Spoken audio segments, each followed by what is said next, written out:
अस्सलाम वालेकुम रहमतुल्लाहि व बरकातुहू। मैं आपका होस्ट हकीम रियासुद्दीन। हमने एक सीरीज़ शुरू की है ब्लड प्रेशर के हवाले से। उसमें हमने होम्योपैथिक और हर्बल दोनों तरीक़े इलाज से इसका हाइपरटेंशन और हाइपोटेंशन दोनों के हवाले से बात की है। अब ये पोस्ट हमने दिल की अमूमी सेहत के हवाले से हम बना रहे हैं।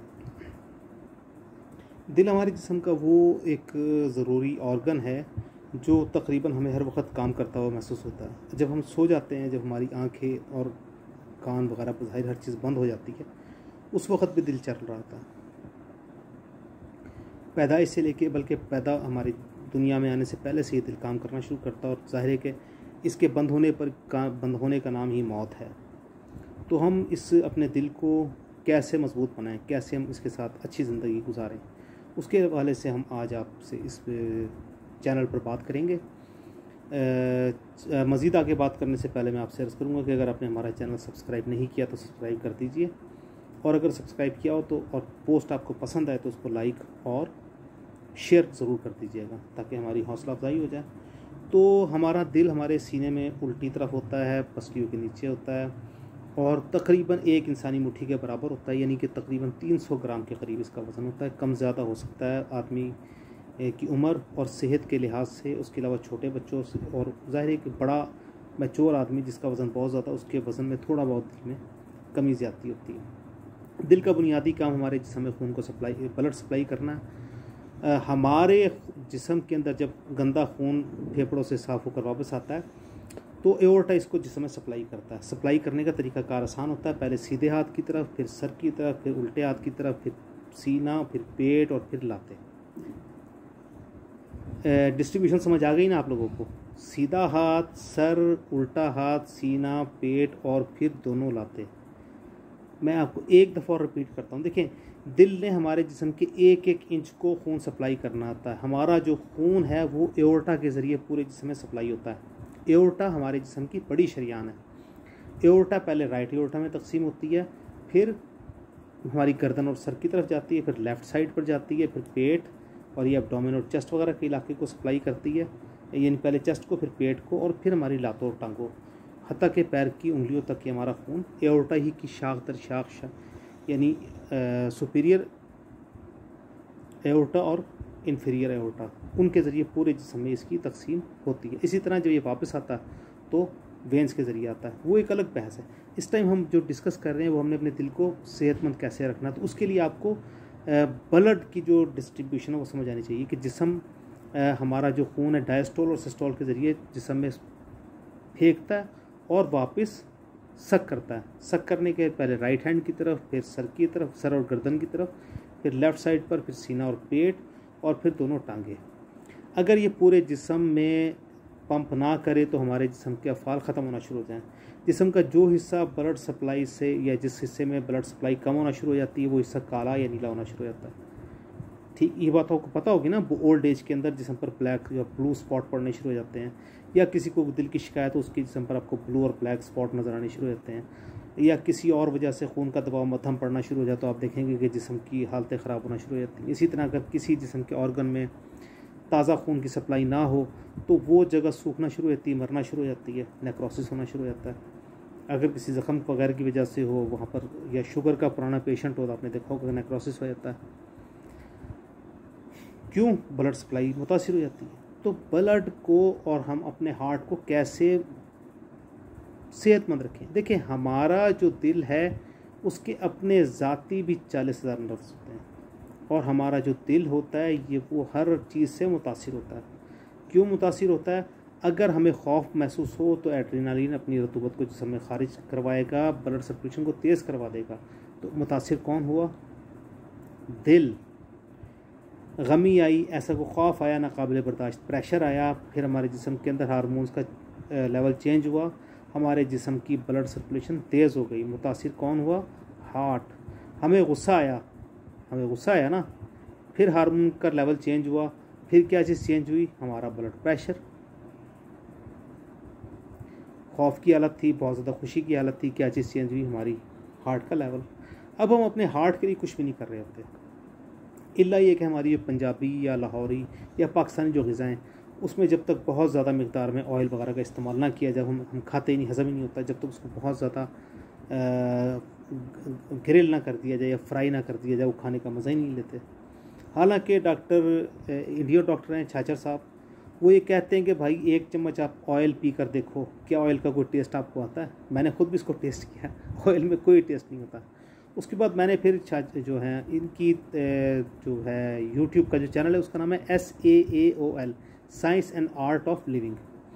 तो उसके अंदर वो बहुत ज़्यादा एम्फेसिस करते हैं, वो कहते हैं आप भाई ऑयल की आपको कोई ज़रूरत नहीं है, और वो कहते हैं हार्ट अटैक को रिवर्स किया जा सकता है। और तिब हमारी ये पिछले 1000 साल से कहती है कि आप इन सब चीज़ों को रिवाइज कर सकते हैं, बहुत आसानी से कर सकते हैं। आपको अपना लिविंग और लाइफस्टाइल को चेंज करना पड़ेगा। विमल छाछड़ साहब की बात को फॉलो किया जा सकता है, हम तो पिछले बहुत अरसे से यही कह रहे हैं। देखिए हमारे यहाँ पर एक असूल था कि जब तक आपको पिछला खाना आपका हजम ना हो जाए आप नया खाना ना खाएं। विमल छाछड़ साहब यही कहते हैं, जब तक आपका जिस्म इस काबिल ना हो कि वो चिकनाइयों को इस्तेमाल ना कर रहा हो, कंज्यूम ना कर रहा हो, आप चिकनाइयों का इस्तेमाल ना करें। सर्दियों में क्योंकि ज़्यादा सर्दी होती थी और काम सख्त करने पड़ते थे, पंजाब एक देहाती इलाका था, खुले खेतों में काम करना पड़ता था। एक सर्दी की वजह से एक तो कैलोरी ज़्यादा चाहिए होती थी, फिर वहाँ सख्त काम करने की वजह से कैलोरी ज़्यादा चाहिए होती थी। तो लोग जलेबियाँ खाते थे, लोग दूध में जलेबियाँ डाल के खाते थे, लोग बोड़मा या गोड़मा बनाकर यानी गुड़ और देसी घी मिलाकर खाते थे। कैलोरीज की ज़रूरत होती थी, लेकिन दैट वाज बिफोर 30 और 40 ईयर्स। यानी हमारे बचपन में हमने आखिरी दफ़ा 1975 के बाद 80s में तकरीबन आखिरी दफ़ा हमने खेती बाड़ियाँ होती देखी। उसके बाद दूर से दूर अब लाहौर से तकरीबन को 70-80 किलोमीटर बाहर जाकर आपको थोड़ी बहुत कहीं पे प्लांटेशन या कोई खेती बाड़ी नज़र आती है, जहाँ पर आपको किसान काम तो करता हुआ नज़र आएगा। तो शहरी आदमी जिसने उठकर अपने दफ्तर जाना, दफ्तर में 8 घंटे बैठ के काम करना है और उसके बाद उसके उठकर आ जाना, जिसने 1500-1600 कैलोरीज बर्न करनी है, उसको 1 पाव देसी घी खाने की क्या ज़रूरत है? उसको यार रोज़ाना कढ़ाई गोश्त खाने की क्या ज़रूरत है? जब उसने कंज्यूम ही 1500, 1800, 2000 कैलोरीज करनी, वो 4000 कैलोरीज खाकर क्या करेगा? फिर आप ये देखें ना, वो जो कैलोरीज हैं वो जिस्म से बाहर तो नहीं जाएंगी, वो तो जिस्म के अंदर डिपॉजिट होंगी। जिस्म को तो मोहब्बत है, वो कहता है जो चीज़ जिस्म बुनियादी तौर पर कंजूस है, वो कहता है जो कुछ मेरे अंदर आ गया मैंने उसको बाहर नहीं जाने देना। आपने एक्स्ट्रा कंजप्शन ली, आपने एक्स्ट्रा खुराक ली, एक्स्ट्रा डाइट ली, वो आपके जिस्म का हिस्सा बनती चली गई।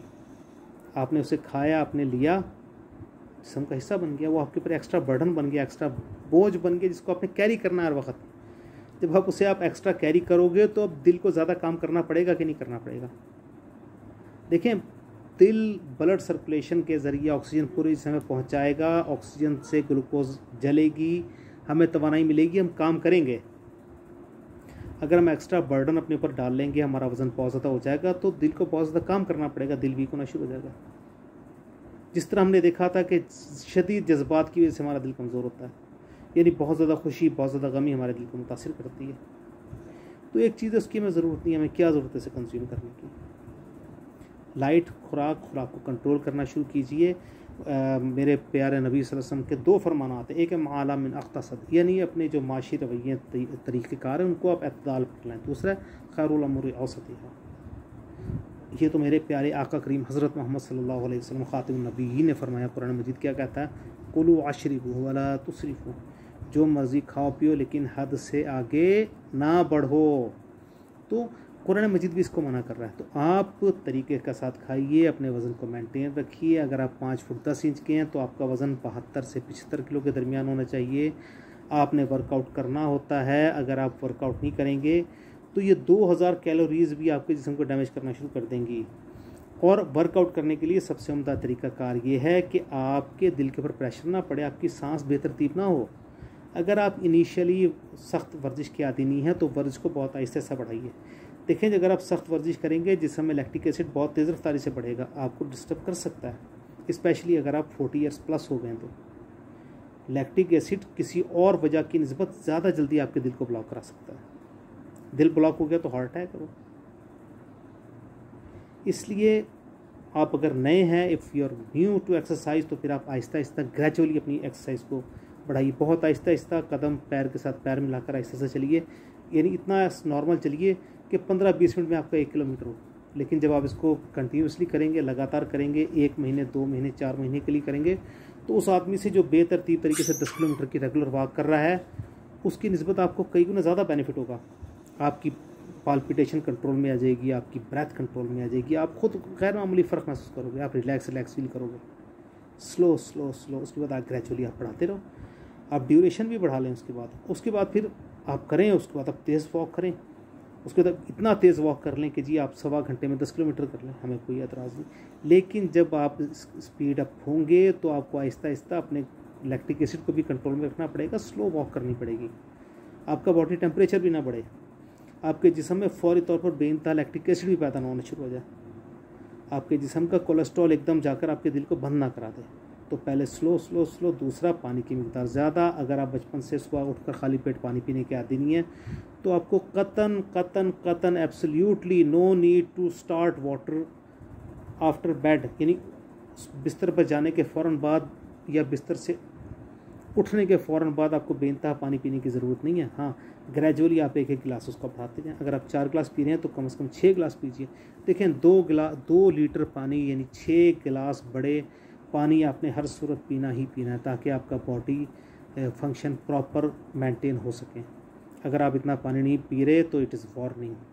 हाँ, अगर आप सेहतमंद आदमी हैं और आपने वज़न कम करना और हमारी इंस्ट्रक्शंस को फॉलो कर रहे हैं तो फिर अपने पानी के लेवल को गर्मियों के मौसम में 10 लीटर तक ले जाइए, लेकिन ग्रेजुअली लेकर जाइएगा। अचानक आप लेकर जाएंगे, जिस्म के अंदर सॉल्ट्स का जो लेवल है वो ख़राब हो जाएगा। सॉल्ट्स का लेवल ख़राब होने की वजह से आपका जिस्म बेजान होना शुरू हो जाएगा, आपसे अपने जिस्म के जो वर्क्स वो परफॉर्म नहीं होंगे। इसलिए वज़न कम करने के लिए, अपने दिल को मजबूत करने के लिए पहले स्लो वॉक से शुरू करें। स्लो वॉक से आपके पैरों के पट्टे और पेट के पट्टे मजबूत होने शुरू हो जाएंगे। फिर आप आहिस्ता आहिस्ता तेज़ कर लीजिएगा। जब आपको लगे कि अब तेज़ चलने से भी लैक्टिक एसिड नहीं बढ़ रहा, यानी कि बेइंतहा सांस नहीं फूल रहा, तो फिर आप तेज़ भी चल लीजिएगा, फिर आप जॉगिंग भी कर लीजिएगा। लेकिन प्लीज़ प्लीज़ प्लीज़ खुदा रहा, एकदम सुबह उठकर आपने जॉगिंग स्टार्ट नहीं करनी, अपने जिस्म पर गैर मामूली दबाव नहीं डालना। इसके अलावा सब्जियों का इस्तेमाल आपने लाजमी करना है, हर सूरत में करना है। बाहर सूरत आपको सब्जियों का इस्तेमाल करना पड़ेगा जो आपको हेल्थी और मेंटेन करवाएंगी। चिकनाइयों का इस्तेमाल जब तक ज़रूरत ना हो आपने नहीं करना, और इतनी मिकदार में करना है कि यू मेक इट श्योर कि आप उसको बर्न भी करवाएं। मीठे का इस्तेमाल आपने कम से कम करना है, क्योंकि मीठा आपके जिस्म में फैट्स की सूरत में डिपॉजिट होगा, और ज़ाहिर है कि obesity causes you heart troubles. तो उम्मीद है कि आपको हमारा लेक्चर समझ आ गया होगा। इंशाल्लाह इस पर अमल कीजिएगा। अल्लाह ताला आपका हाफिज़ नाफिज़ रहो। वमा अलैना इल्लल बलागुल मुबीन।